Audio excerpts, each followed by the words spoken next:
fix the hair. I know I'm on stream. Whatever.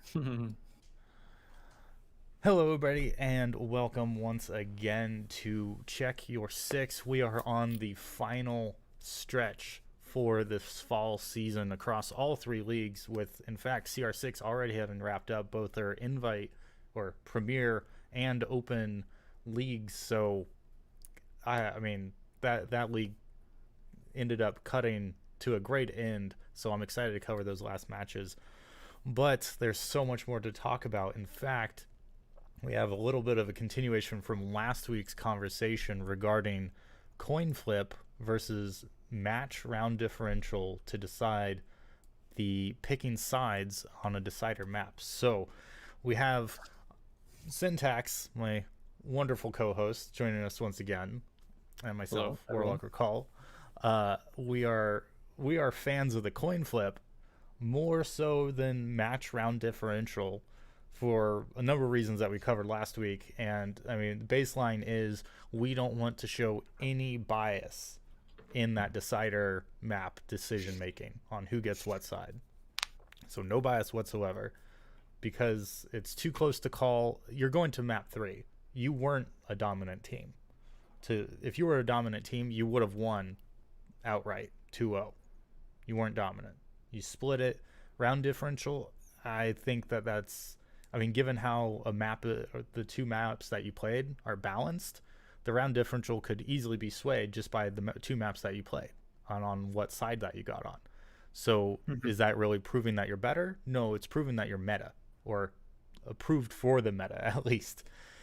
So I'm still concerned that round differential would just keep biasing the dominant team. The dominant team is just going to roll because they're dominant on whatever the meta of the map picks were.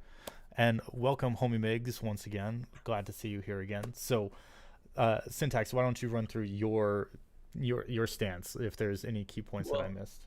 Should we play the message for the Okay, podcast? yeah, we could play. Let's give them some context first, and then I'll say what I have to say. Okay. Oh, and we got Lucho Olven in the squad as well today. Welcome from CU Boulder.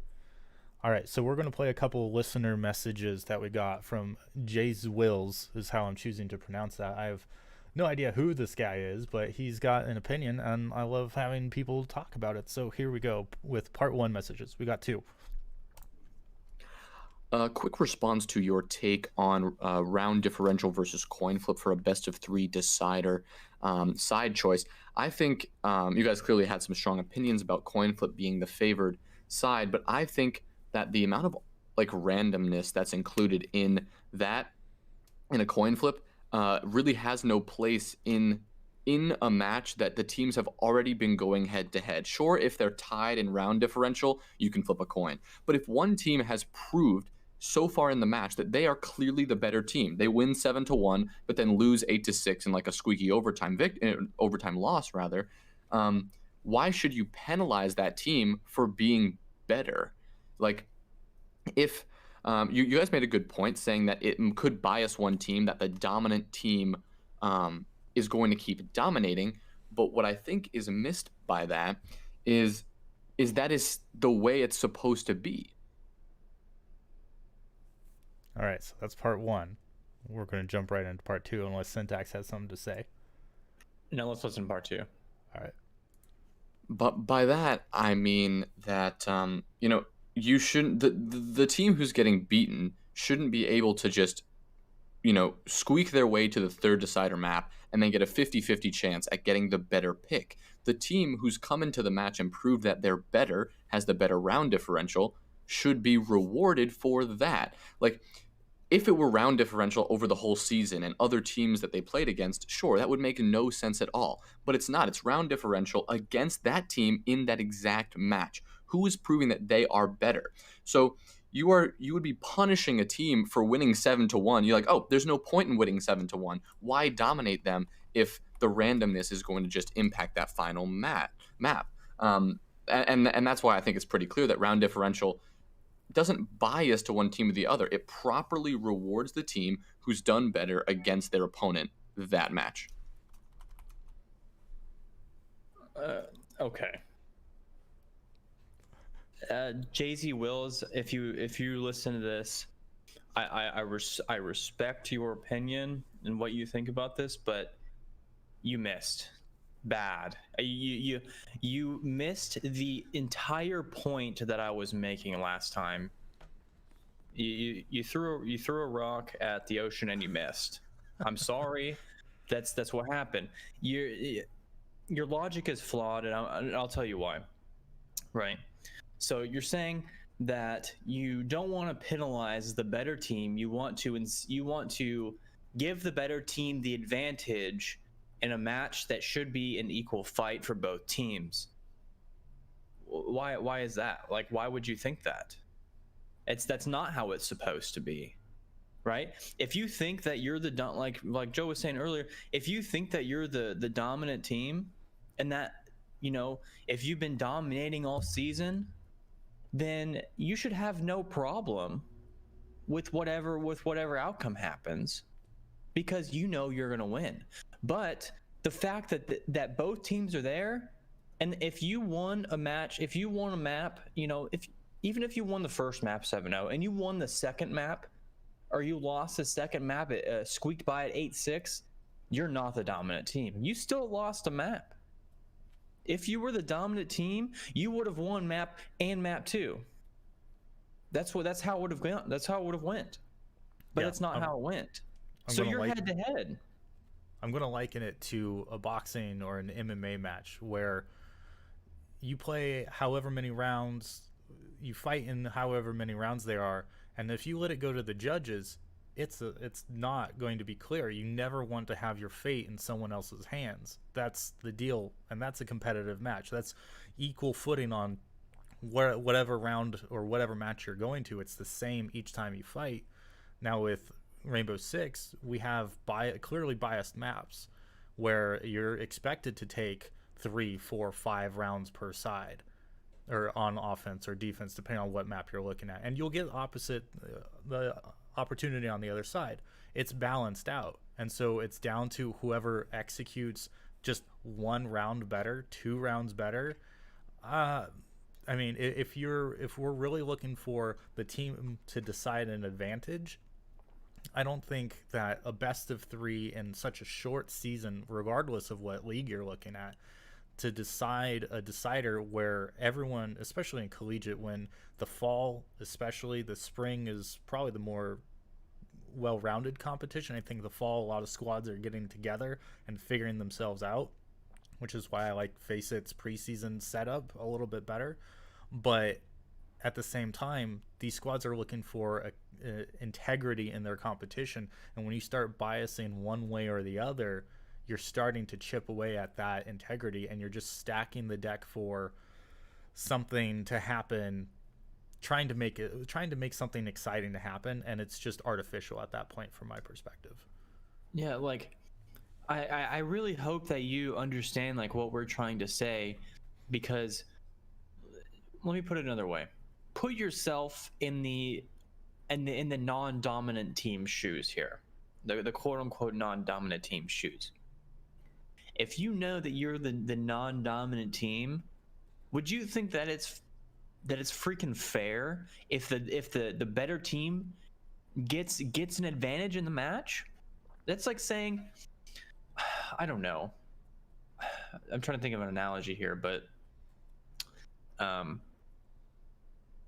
I don't know. It's like being in a street fight against a guy who's obviously more muscular than you are, and then the ref goes, "Hey, muscular guy, here's a pair of brass knuckles," and you're like, "Wow, that's really fair." That's obviously not fair. So I hope that you kind of get like what we're trying to say here is you're trying to make the match as fair as possible. There shouldn't be any bias towards any one team. I don't care how well you did for the rest of the season. You're in this match against another team who has made it to the same exact spot where you are, and you're having an equal fight. That is the point of the coin flip, is to give both teams an equal chance. And I mean, if we didn't want to decide, if we didn't want the side pick to come down to coin flip. And before doing any map bans, if there was decidedly home and away team, call it home field advantage, like that becomes a thing where then in the season you could plan for each team to have that same advantage over the course of the season. But to decide an advantage in a specific match every single time, I think that puts too much weight on a team able to perform just on an individual matchup to create advantage. I think having it decided from a home and an away perspective makes it more easily balanced by the league themselves. Even outside of doing a coin flip for a map 3 decider, you have a 5 or 6 week season you do a 6 week season. Each team gets a 3 week home field advantage where they get to decide the side pick. But the side pick, or would it be side pick or just the final decider map? Yeah. Let them decide the final map, but then no, you'd still have to let home field decide the pick.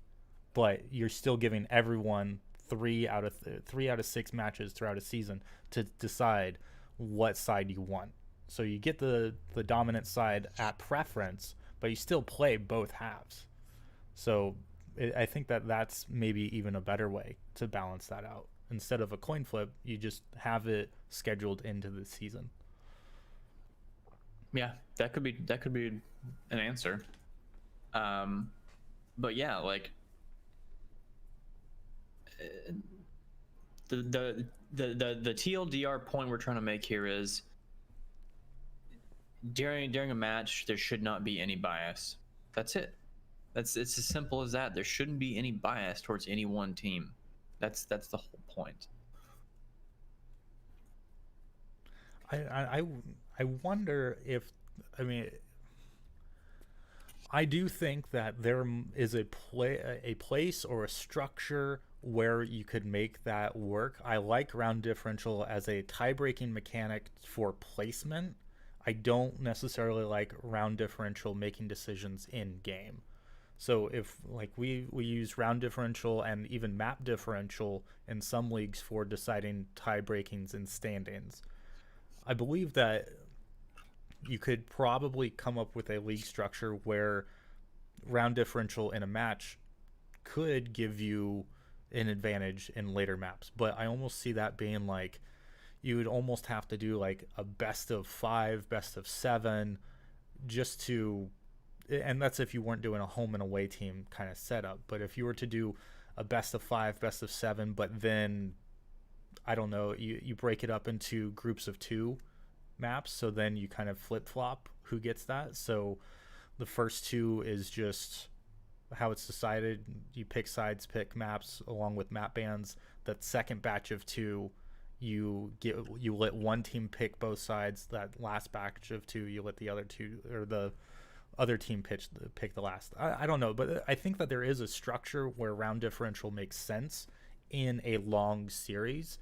I just don't believe it's in a best of 3 in a limited length season and in the playoffs, which are ultimately where we want to see the best matchups and the best games, where I don't want to see a decider being tilted by a team that isn't not supposed to win, but rather I don't want to see them have that map side pick be the decisive play. I want to see the play be that decisive play.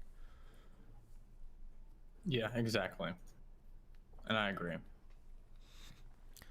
No commentary from the peanut gallery this time around. I'm curious what Lucho, Olvin, and the homie Migs have to say, but we're going to keep rolling on with the structure today. Let me pull up my notes. Where'd they go? Here we go. All right, so we did our coin flip conversation, jumping right into our FACEIT discussion. Now, we talked about this last week about how accelerated the playoffs are for FACEIT. So we were down to our top 8 last week when we talked, and there were already some matches going on just like shortly after our podcast wrapped up. And so we got those, set up and knocked out, and we even know what the next round is going to look like. So on the front of CU Boulder versus Kennesaw State Gold, we saw CU Boulder pull out the win. Congratulations, Lucho Olvin. You've one step further. And the next round actually quite surprised me. Texas Tech versus UGA. Now, I would have gone Texas Tech, especially after their showing against Akron a couple weeks ago. But University of Georgia proving me wrong for the first time.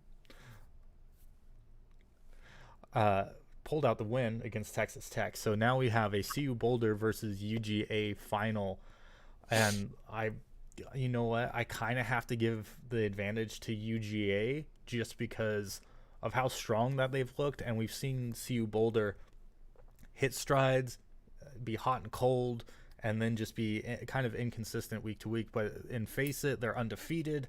They were undefeated for a good long while, I believe, in CR6. But then in CEA, they had some struggles pulling out decisive wins. So, it's kind of a toss-up how it goes. If they can keep playing as they have been, I think they're on a run of wins right now. So if CU Boulder can keep it together, it's going to be a really good match if they show up, which, as I said, they've had some inconsistencies. I think that was closer to the beginning of the season than in the later part, but we'll have to see. UGA, obviously a strong team, so it's going to be an uphill battle, I think, for CU Boulder at this point.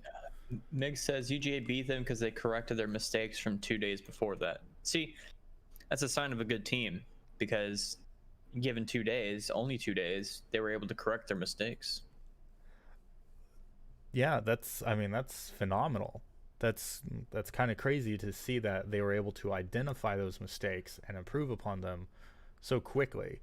And I know Wanda Swan is still kind of upset that his team lost to Michigan State University in the CR6 playoffs. So it's still incredible to see the flexibility and the amount of growth that a team can show and how wildly these matches can swing. I mean, UGA beat Texas Tech. Texas Tech took Akron to their limit. It was by far the closest match and the best match that I've seen all season. So to see UGA come back and do that to Texas Tech, yeah, Wanda Swan has a lot of pride, and rightly so, in his UGA squad. I'm shocked to hear that they were able to identify those mistakes and correct them so quickly, given that they might have been some sort of mistakes that might have been kind of chipping away at them all season long, or they were just kind of getting to finally fixing those things outright. It'll be fun regardless. Always a really good matchup. Yeah, I mean, that's going to be a lot of fun to watch. I see that the match is on hold according to the FACEIT website. So, Lucho, if you can let us know when that match is going to be shown or played and hopefully streamed, I would love to shout you all out and make sure people can watch that matchup. Our next matchup is a rematch from, again, the CR6 playoffs just last week, or maybe the week prior. It's all blurring together. Purdue versus Akron. We've got Akron coming out on top once again. Now, Purdue was second seed, I believe, in CR6, so this was a second versus ninth seed rematch from CR6, and well, Akron pulled out the 2-0 again, and it was pretty decisive. It was like 7-3, 2 maps in a row, 7-2, I think, for the first map. And I mean, there's an amazing clip of one of Akron's players, I forget the name off the top, Arv, that's who it was, Arv, pulling off this amazing triple kill with the C4 from below. It was nasty. Nice. I mean, it was nasty, but that's just Akron. Akron's nasty.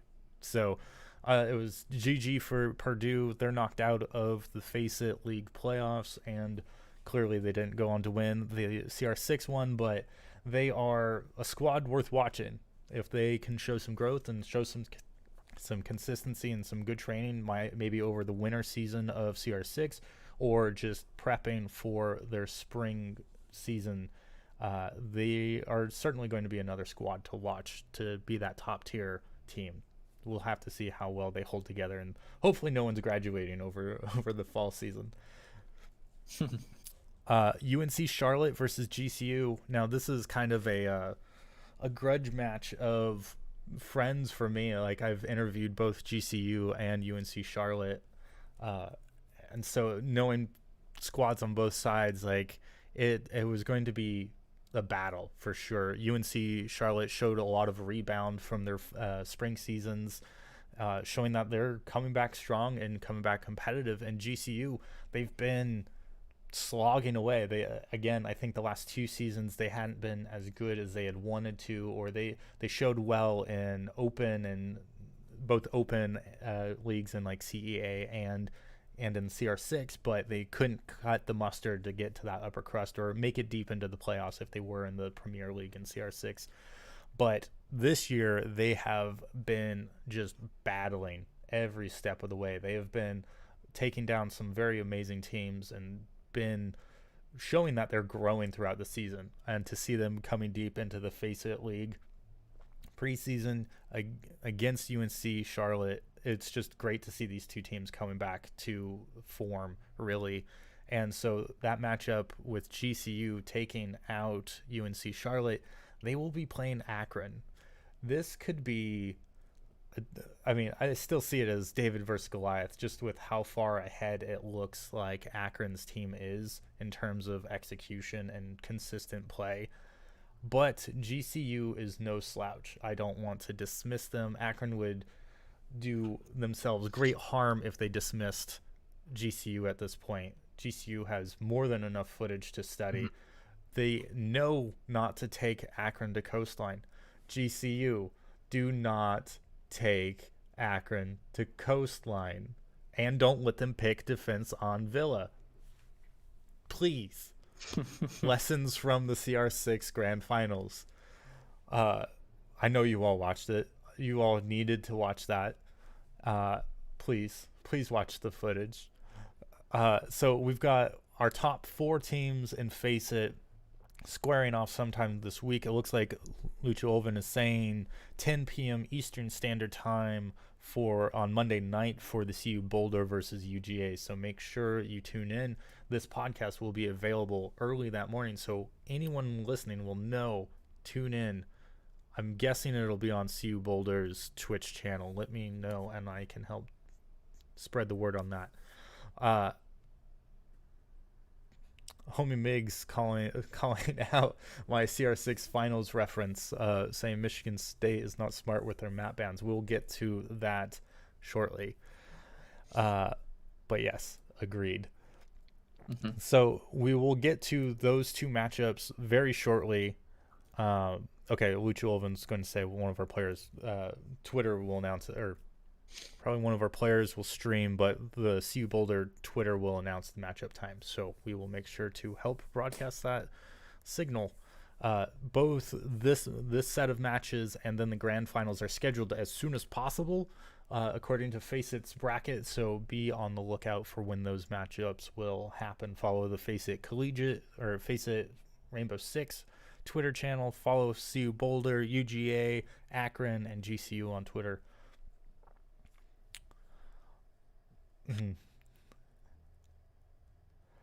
Yeah, homie Migs, we're going to get into your critique very, very shortly, saving the best for last, or at least the finals for last. CEA, we've got some great matches coming up. So first off, Michigan Technological University lost to Akron in the winners bracket, was sent down to the losers bracket to play the winner of Florida International University and Pennsylvania State. Pennsylvania State ended up winning, which is just an incredible showing from that squad to come back and play Michigan Technological. They lost 2-1. So we learned 2 great things. One, Pennsylvania State was a qualifier from last season's Open League. So this was their first time showing in the CEA Invite League. And they made it to the losers finals to potentially go into the finals against Akron. that is a tremendous showing against these teams that have all been invited out here in a very select league. So they pulled off a great showing. No shame, no slouches for Pennsylvania State. I know they're losing one of their players to focus on. I think it's Apex Legends. So we'll have to see how well Pennsylvania State holds up in the spring. But seeing as they hopefully still retain their core, we'll have to see how well they hold it together. Michigan Technological, they took a map off of Akron, which is more to say than what Michigan State was able to do. So they have a good chance of learning from their mistakes, and if it takes only a couple days to learn your lessons and be able to execute on that, we've got a chance to really see a great finals between Akron and another team. Michigan Technological, they pulled off a map win, which is more to say than most teams who played Akron throughout CEA and even CR6, really. So December 2nd, we've got Akron versus Michigan Technological University in the Invite League finals. MTU has beaten Pennsylvania State, Florida International University, and RIT in the playoffs. They finished fourth, tied for fourth in the Rogue-Spear division during the season under Akron, who was first, but they were tied with CU Boulder Black and Pennsylvania State. So huge competition in that division, and it's kind of cool to see, what was it, like 3 of the final 4 teams being from one division. Kind of crazy to see that they got that heavy-handed into the end, but at the same time, I'm glad it's 3-1, not just 4-0 from one side, because then you just predict how it's going to go. Akron went undefeated. CU Boulder Black, Pennsylvania State, MTU, CSULB, and Arizona State. And during the playoffs, they beat Madison, Esports Red, Rutgers University, and Michigan Tech again. So, I mean, the fact that they beat 7 out of 9, or they played 7 out of 9 other teams in that division, or 7 out of 11 other teams. They played more than half, beat all of them, undefeated. It gives you a good gauge of where Akron is at competitively. And then you toss in that they won another championship in CR6. Can Akron be stopped? They're on that cusp of another triple crown. I hate feeling like an Akron super fan or anything, but like the proof is in the pudding. Like they've shown us everything. They've shown us that they win time and time again. Who can stop this? How are people going to stop this? It's clearly not a meta thing. It's clearly not a player thing. Akron lost one player, and then they picked up JetCon, who is arguably even better. JetCon, and it was IMAT had a 20 bomb drop on one of the maps during the CR6 finals, and JetCon was right behind him most of the time in frags. So that squad has just cleaned up time and time again. Maybe a UGA versus Akron is actually necessary to show us that another team can actually put Akron in their place. They lost 3 maps total. Oh, Akron lost 3 players. This semester, like just now, Arv, Jet, and Hennessy are all new. Oh, so okay. So yeah, okay. So they lost more than just one, and they picked up. I could say Jet is arguably better. Arv clearly knows his stuff as well. Hennessy, I'm not too familiar with him. He had some great clutch plays during that MSU matchup. So something's going right at Akron. That's all I can really say. They're offering scholarships, so they are. Maybe that's the advantage, but I've also heard conversation that how that's not even necessarily really a big impact on things. I'll have to go talk to Akron again, seeing what's going on now. So we kind of have this funny situation with MTU now. Akron in the CRSL season last season, they lost to FIU twice during the season, during the playoffs, or during the season and in the playoffs total. And then for that third time around in the finals, Akron finally beat FIU. MTU has that same opportunity. Lost to Akron during the season, lost to Akron once in the playoffs, found their way back to the grand final or to the finals. Can MTU learn from their mistakes? We'll have to wait and see, but here's a great opportunity at redemption when it really matters. Last live on the line. Going into the Open League, we've got our 4 qualifiers for relegation matches decided. Texas Tech, UGA, Grand Canyon University, and UNC Charlotte. We already went over those matches, but those 4 teams, those four teams were, or 3 of those 4 teams were in FACEIT. Sorry. So these 4 teams are now going to play relegation matches against the bottom 2 teams from each division in CEA. So those bottom 4 teams are CSULB, Arizona State, Carnegie Mellon, and New York Tech. But we still have who's that number 1 seed, who's the number 2 seed, and 3 and 4, I believe, will be decided by round differential overall. So winner gets first pick on who their opponent is. That's how I would do it, at least. If I was picking, I'd have to go with I would have to play New York Tech. Worst round differential, only 1 point scored during the regular season, and it's just like, if I'm Texas Tech or GCU who are in the finals for the Open, Texas Tech picking Carnegie Mellon or New York Tech is just going to be a massacre. I would be shocked if it wasn't like 7-1 2 maps in a row, 7-0 for some of those rounds. Honestly, Texas Tech, GCU could probably just decimate those teams. Like, I don't even know if it's worth streaming those ones. But Texas, from what we've seen of these 4 teams, Texas Tech, UGA, GCU, UNC Charlotte, those are going to be some amazing contributions to the Invite League, assuming they survive their relegation matches to see if they can make it in. CSULB,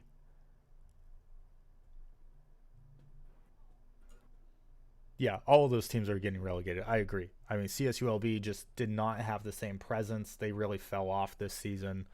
Arizona State, yeah, they just could.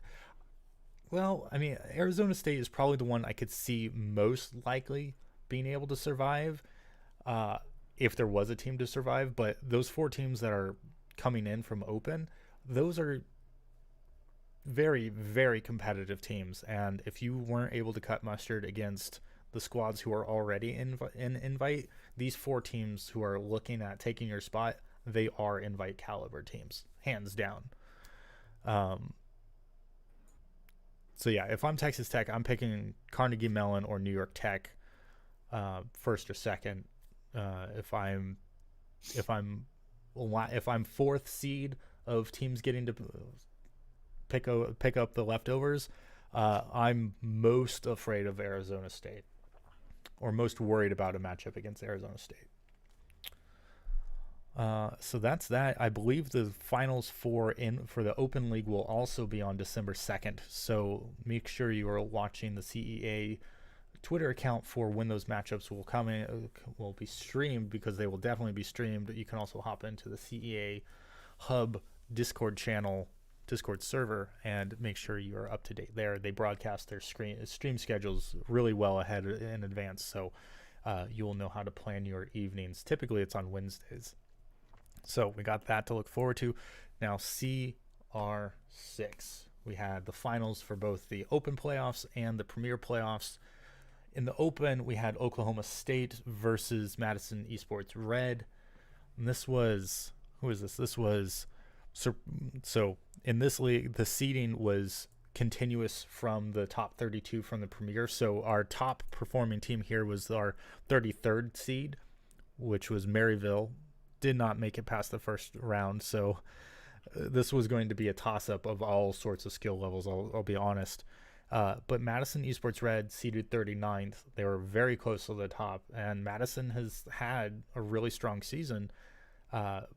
falling short in a number of cases and not quite as impressive as they were last season. But they made it to the finals, and they were 39th seed. Oklahoma State 45th seed, so just only slightly behind Madison. So I think in that gap, you're probably looking at really close teams regardless. And Oklahoma State ends up pulling off the win. It was a good match. I couldn't argue one way or another about it. I'm excited to see Oklahoma winning. It's an old stomping ground for me, though I'm a more OU Sooners fan over Oklahoma State, but we won't hold that against them. But I'm glad to see Oklahoma starting to be competitive and showing up on these maps. Now, I'm also heavily in favor of teams from the South and the Gulf Coast in terms of their competitive quality, and Oklahoma, no doubt, takes their football seriously, so I bet they take their esports equally seriously. So excited to see them up on top. We'll have to see if they'll be able to improve to make it into Premier and see how they really stack up in the spring. Going into our finals, Michigan State University, not third seed. We had 16th seed. They went through teams like University of Montreal. They went through Northeastern, who took out the number 1 seeded team. Now, that was a JV squad who was pushed into another division and just utterly dominated that. Perfect season, highest round differential. And some people will crack jokes. Yeah, it's a JV squad, but it's a JV squad who took out all of their varsity counterparts who had nothing to do with them, they didn't even probably scrim half of those teams anyways. And so they just had a dominant season. And yet MSU takes out the team that took them out. And that was the 32nd seed team.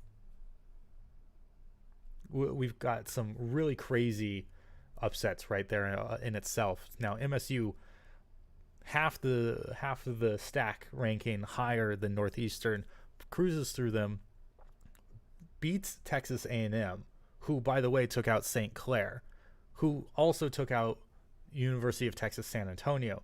These teams are not slouches. We have some wiggle room on how these teams really adapt to each other and play against each other. But MSU beat A&M. They beat Northeastern, and they beat University of Montreal. They beat UGA. They beat them. Whether your team was having an off day or whatever, they won. They showed up on game day. Any given Sunday, anybody can win. If you're not going to show up, or if you just get outmatched, outplayed in that day because they made the right plays while you made more mistakes than them, they still earn that title shot. They still earned that winners of the left side bracket. They were better than everyone because none of the winners could stand up to them. I want to make sure everyone on MSU knows that they can hang their hat on that, and that no one of their opponents, no one in the rest of that side of the bracket, no one else in CR6, no one else in CEA, FACEIT, can take that away from them. They earned that spot against Akron, hands down. So any of the complaints that I heard, you can be frustrated with your squad. You can be upset that your team lost earlier in the playoffs, but you cannot take that away from MSU. And now there's going to be a lot of memes. There's a lot of discussion. I haven't heard from MSU yet about how they felt the finals went. But yeah, it was rough. 7-0 map 1. What was it? 7-1, 7-3 on map 2. And then just a blistering of a match. They came back on map 3. They forced it to round 15. And had they won that round 15, I would have been right with my 3-1 prediction, and I would have rubbed it in everyone's face. But they didn't. Unfortunately, Akron runs away with it 3-0. I think that first map was about 30 minutes long. I mean, Akron they came to win. They were in fighting form, and MSU was just, I don't know if they were just overwhelmed, if Akron really just was hitting all the shots. I mean, JetCon and IMAT were just all over the place. It was more like they were playing Call of Duty than Rainbow Six, it looked like most of the time. Yeah, and from map 2 and map 3 that I watch, So there's a difference, right? When you play Akron, they were playing to win, right? Yep. And MSU, they were playing to not lose. There's a difference between playing to not lose and playing to win. And both teams were doing both of them. Akron was playing to win, and MSU was playing to not lose, and it really showed. No, yeah, I've seen a couple teams complaining about MSU making it to the finals, and I think that's a bunch of horseshit. Because if you don't think that MSU should have made it to the finals, then you should have beat them. Why didn't you beat them? Can you explain that to me? They damn well deserve to be in the shoes that they were. So don't try and say that they didn't deserve to make it because you lost to them. That's all I have to say about that. Yeah, I mean, to me, it's no more than hometown fans complaining about their team losing on a bad call or a bad play. And when you're watching like traditional sports, when they're just like, blah, blah, blah, the referees had it out for us. Doesn't matter. If you didn't leave it in the ref's hands, if you didn't leave it into that one play's hands, then you should have won. Make it decisive or understand that you lost, hands down. So, I mean, it was a great match. Like, I mean, Akron executed on such a high level. It's worth watching. It is worth understanding the call-outs that the casters were making, understanding that their level of broadcasting was able to call out sight lines that Akron very clearly knew, rotations that they very clearly knew that MSU was just not ready for. And so go watch that video. Find a player's VOD. See if you can really break that down. I would love to hear Akron's comms on that. See how calm they were. See what they were what their call-outs were. I mean, again, with JetCon and IMAT rotating like crazy, just playing extremely loose and unpressured, like there's a lot there that can be learned about how to play against Akron. GCU, there's a lot to learn about playing Akron in those videos. Please watch those videos. Now, part of the conversation was also with the map bans and picks that were going on. First off, they got rid of, what was it? It was Theme Park and Consulate, I believe, were banned first. Akron has avoided Theme Park all the way around. They have dominated Coastline all season long, and yet MSU chose to take them there. Yikes. Then they were able to go to Villa, and they chose Akron chose defense. Now that's just a hard, like, if you want to set up a wall, that's a wall right there. Akron on Villa on defense. You are just setting yourself up for the highest mountain to climb to try and run that back. So that's just a challenge outright. I forget what map 3 was played on, but again, MSU played coming back. They had to come back to get to that 6-6 tie to force overtime.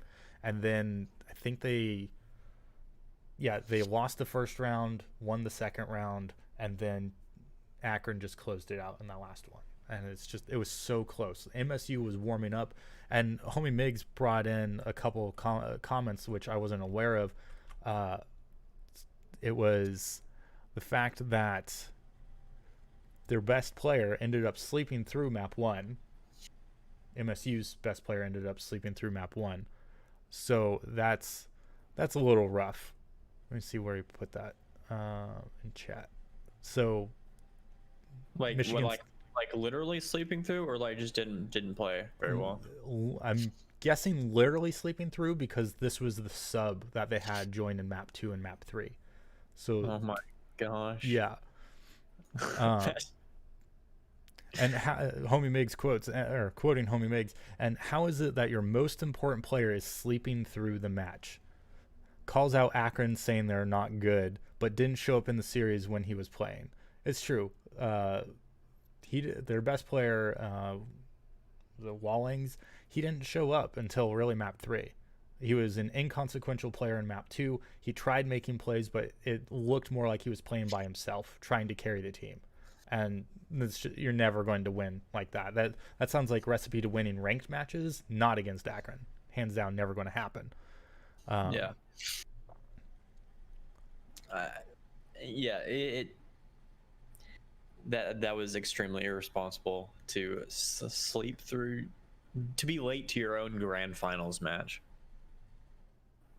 Let's see, what was this? Lucho Olven is saying Akron isn't scary on Villa. Hot take, and Homie Miggs is agreeing with him. I would love to know more about that. I'm going to have to dive through on the various leagues' map history and just see how many times Akron played on Villa and see what their records are there.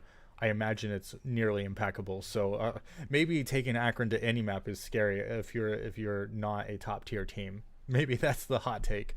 MSU got 7-0'd by UGA on Villa last week, and MSU starting on defense. Okay.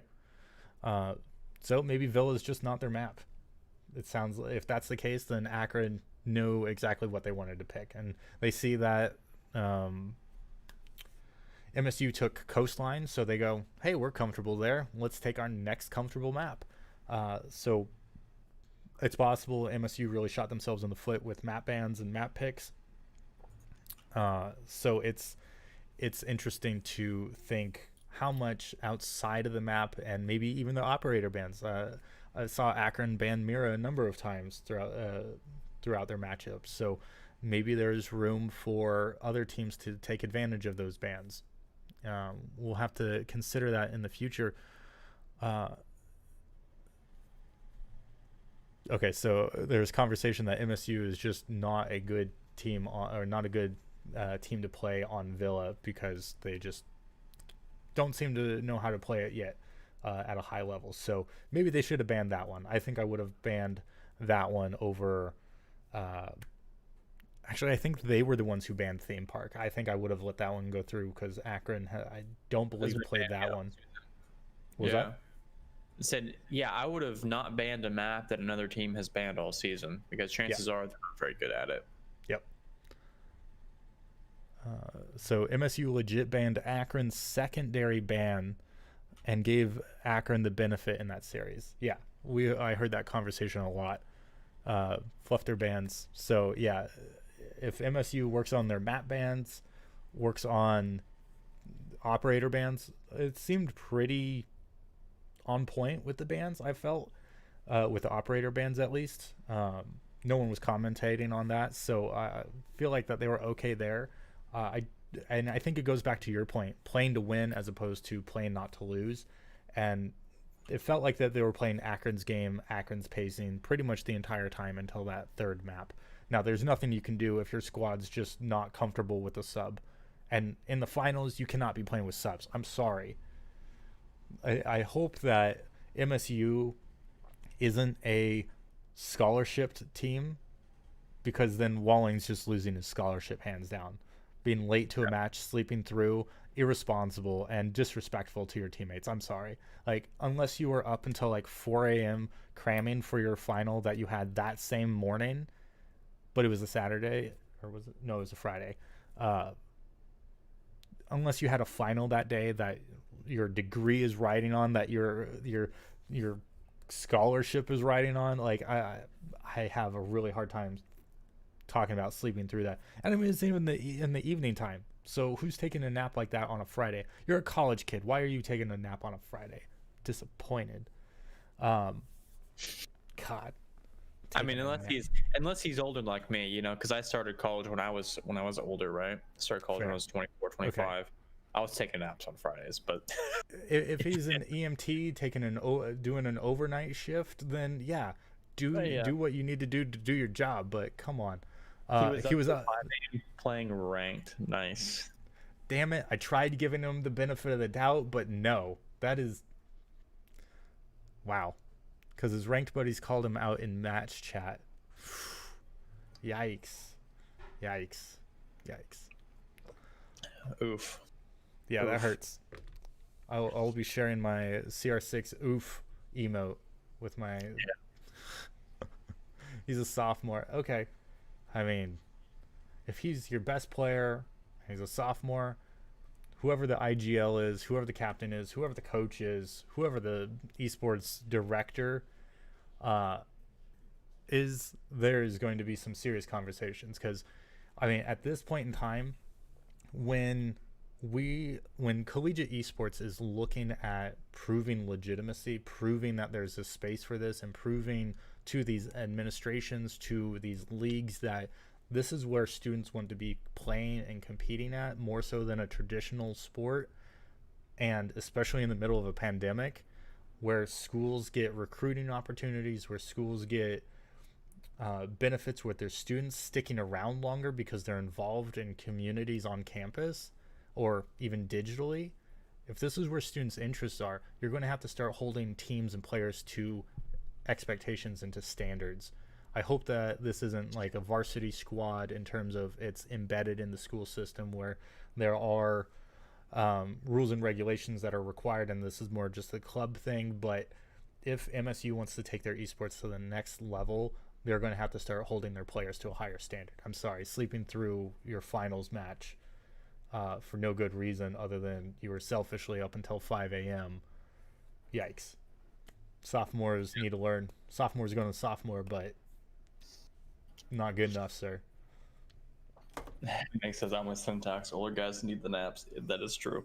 Older guys do need the naps. Hey, I'm older than all of y'all, and I don't take naps, and I'm still up until 2, 3 in the morning, and I'm up at 6. So, Hey, Brad. I don't know. you'll know my pain shortly. So, I mean, That's true. hey, maybe you'll be able to get a ranked match in when you're feeding in the middle of the night.